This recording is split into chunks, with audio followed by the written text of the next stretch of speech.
এক ছোট্ট গ্রামে রমেশ এবং মাধবী নামে দুই ভাই বোন বাস করত। তারা গরিব ছিল, কিন্তু তাদের মধ্যে ভালোবাসা ছিল অসীম। এবছর রাখি বন্ধনের সময় এলো।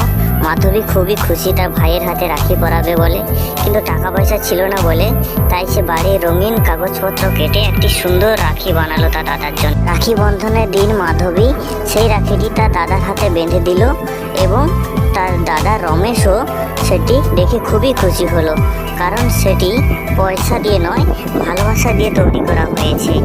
তাই সে তার বোনকে সবসময় রক্ষা করবে এবং তার সব ইচ্ছে পূরণ করার চেষ্টা করবে। এইভাবেই একটি সাধারণ রাখির মূল্য হয়ে উঠল অসাধারণ ভালোবাসার প্রতিশ্রুতি। তো বন্ধুরা, এই গল্পটি আমাদের শেখায় যে ভালোবাসা ও সুরক্ষা কোনো অর্থের উপর নির্ভর করে না। এটি হৃদয়ের সঙ্গে যুক্ত, যা আমরা ছোট ছোট জিনিসের মধ্যে খুঁজে পেয়ে থাকি।